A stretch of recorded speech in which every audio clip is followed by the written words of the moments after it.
읽어주는 동화책 부처님 사리를 가져온 자장율사. 신라의 진골 신분으로 소판 벼슬을 하는 김무림이라는 사람이 있었어요. 좋은 집안에 나서 높은 벼슬을 하였기 때문에 사람들은 모두 그를 부러워했답니다. 하지만 꼭 한 가지, 늦도록 아들이 없는 것이 아쉬웠죠.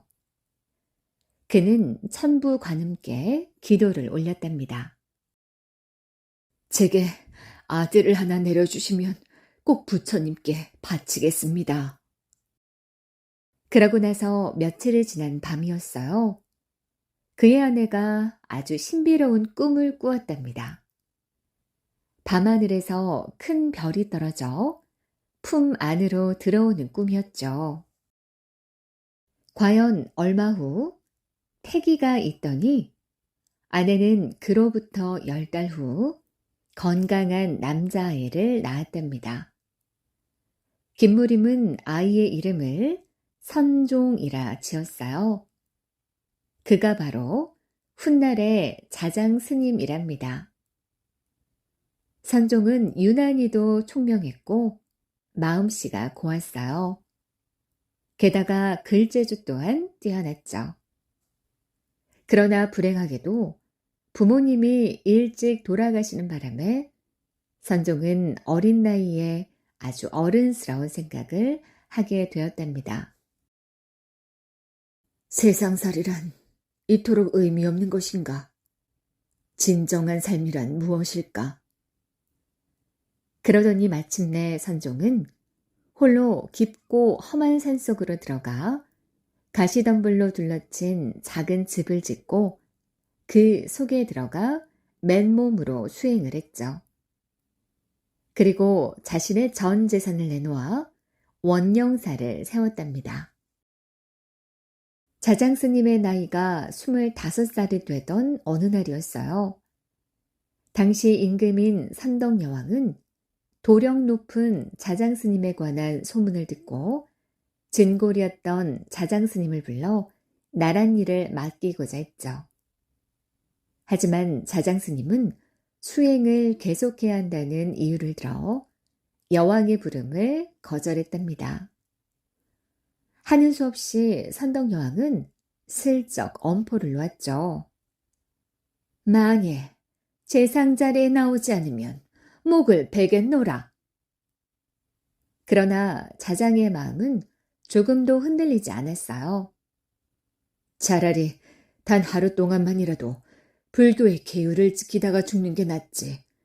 계율을 지키지 않으면서 100년을 살 수는 없습니다. 자장스님의 결심이 그토록 굳은 것을 알고 선덕여왕은 더 이상 그를 궁궐로 불러들이지 않았어요. 이미 상처를 입은 자장스님은 한동안 마음을 잡지 못했답니다.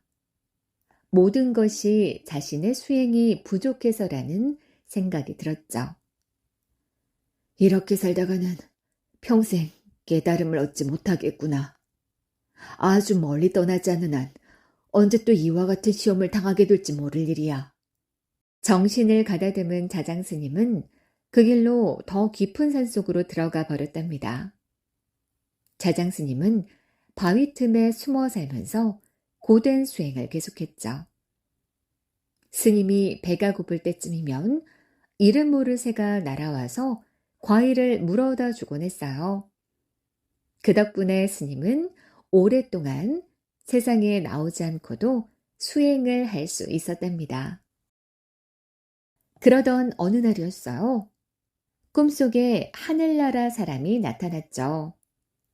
너는 참으로 열심히 수행을 하고 있구나. 너에게 특별히 5가지 기회를 줄 터이니 잘 지키도록 하라. 꿈에서 깨어난 자장스님은 곧장 산을 내려왔죠. 그러자 사람들이 구름같이 몰려들었어요. 도력이 높다는 소문을 들었던 데다가 왕의 청까지 뿌리친 그간의 사정이 사람들을 감복하게 만든 탓이었죠. 아이, 저분이 바로 그 자장 스님이시지? 맞아, 맞아. 재상볕을 안 하려고 그 깊은 산에 들어가서 돌을 깨졌다는 바로 그분이시잖아. 산에서 내려온 자장 스님은 곧장 당나라로 갔어요. 그리고 그곳 청량산의 문수보살상 앞에서 경건하게 기도를 올렸답니다. 그날 밤 꿈속에 문수보살이 나타나 옛날 인도말로 된 불교 계율을 주고는 사라졌어요. 이튿날에는 한 스님이 찾아와 알 듯 모를 듯한 말을 건넸답니다. 어제 혹시 꿈을 꾸지 않으셨습니까? 어디에 가서 만 가지를 배운다 해도 그 꿈보다 더 나은 것은 없을 것입니다. 그러더니 자장 스님에게 스님 옷과 부처님의 진신사리 등을 주고는 이내 사라졌어요. 자장 스님은 잠시 당황하기도 했지만 그 모든 일이 자신에게 특별한 은혜가 내려진 것이라고 생각했답니다. 자장 스님은 곧 당나라의 사월인 장안으로 갔어요. 그때는 이미 장안에도 자장 스님에 관한 소문이 널리 퍼져 있었죠. 당나라의 태종은 자장 스님이 머물고 있는 승광사에 사람을 보내어 그를 잘 대접하도록 했죠. 스님, 고생이 많으셨소이다. 황제께서 이곳에 편히 머물라 하시었소. 태종은 진귀한 물건들을 선물로 내려주면서 자장 스님을 붙잡아 두려 했어요. 하지만 자장 스님은 시간이 흐를수록 마음이 착잡해지고 다급해져 오는 걸 느꼈죠. 내가 왜 여기까지 왔던가? 부처님 뜻을 빨리 깨치기 위해서가 아니었던가? 그런데 여기에서 이렇게 호사스런 대접이나 받으며 머물다니. 어느 날 자장 스님은 황제를 찾아가 말했죠. 폐하, 종남산으로 들어가 수행을 계속하고 싶으니 허락해 주옵소서. 그러자 당태종은 자장 스님이 수행에만 애쓰려는 뜻을 이해하고 허락해 주었답니다. 자장 스님은 곧 종남산으로 들어갔어요. 스님은 운제사 동쪽 벼랑 바위 위에 작은 집을 짓고 수행에 전념했답니다. 낮이나 밤이나 여름이나 겨울이나 스님은 때를 가리지 않고 언제나 똑같은 자세로 열심히 공부했죠. 꼬박 3년을 그렇게 보냈답니다. 스님의 명성은 오래지 않아 중국에도 널리 퍼졌어요. 그러자 그에게 부처님의 말씀을 듣기 위해 많은 사람들이 무리를 지어 찾아왔답니다. 한편 신라의 선덕여왕은 오랫도록 자장 스님이 돌아오지 않자 조바심이 나기 시작했죠.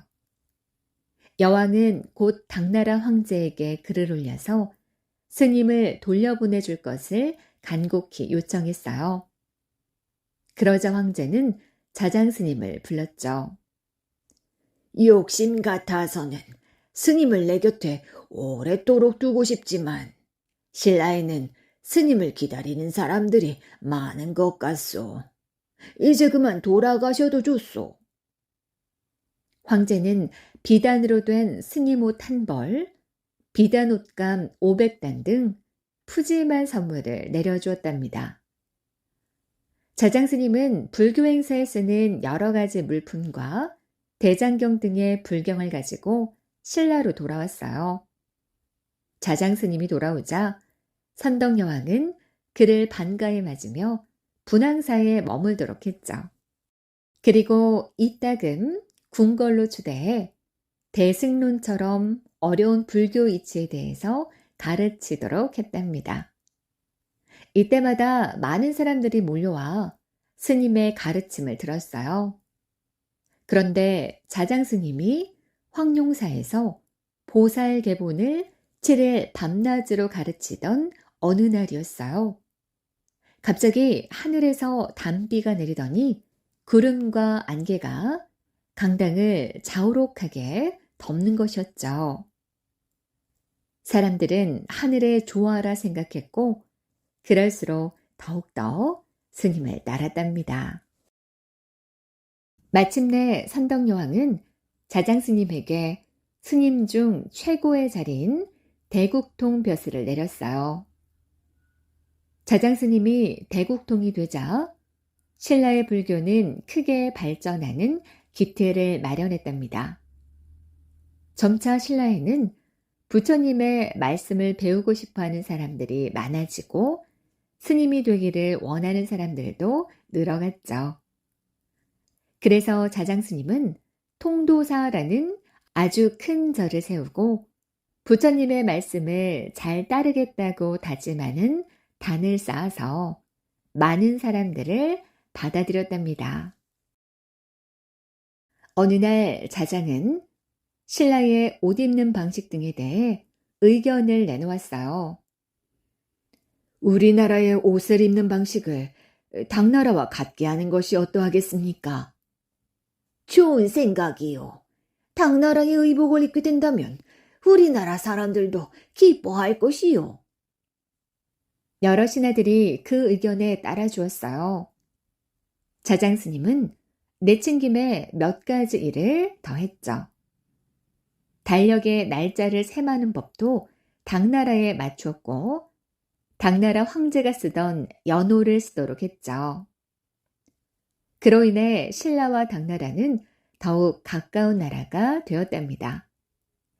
여기에는 자장스님이 당나라와 신라를 오가며 공부한 힘이 큰 역할을 했죠. 나이가 들자 자장스님은 강릉에 수다사라는 절을 세우고 그곳에 머물렀어요. 그러고 나서 얼마 지나지 않은 어느 날이었죠.